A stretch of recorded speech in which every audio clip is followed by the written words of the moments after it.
There's a lot of thought about the future of human-occupied vehicles, and the fact of the matter is that it's always more risky to put somebody at the bottom of the ocean than it is to put a robot.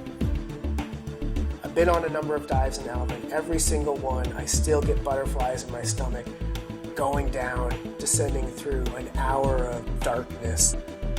There are very specific conditions that the sub is allowed to operate in, very specific conditions that you're not allowed to operate in. You can't drive into a cave. Hot water is a hazard to the vehicle.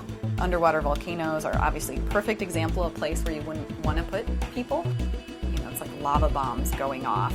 There's only 72 hours of reserve oxygen. So that's where it is incumbent upon the pilot to avoid being entangled in anything that would keep them stuck to the seafloor. There are no other vehicles to come out and rescue the submersible. There's just nothing else that would be in a close proximity.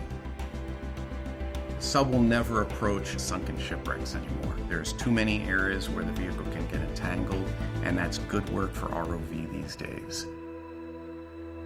This sort of question of comparing ROVs, or remotely operated vehicles, to HOVs, or human-occupied vehicles, is sort of a perennial one. When I started, Alvin was really the only effective way to get to the seafloor, to do science on the seafloor.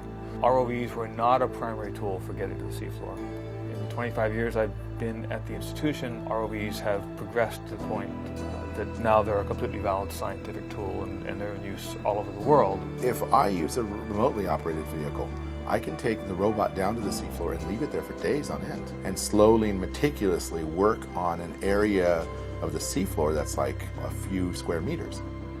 What can be missing, though, is the broader context. With a remotely operated vehicle where you're interacting with a screen, the cameras are seeing the same thing, but you kind of view that screen as the whole world.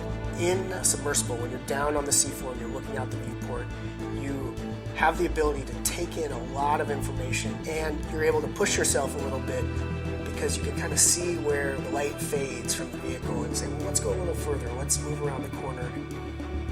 I was on the first scientific dive of the Alvin after it was certified, and to actually climb into it and go to the bottom of the ocean, the views are just spectacular. It's unbelievable! Congratulations!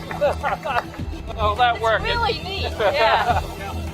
There really is nothing like seeing the environment firsthand, but as we depend more and more on automation and try and refine technologies like 3D vision and the like, we may find ourselves moving away from Alvin, and in 50 or 100 years we may look back and think, whoa boy, we really put people's lives at risk. I think the verdict's still out though.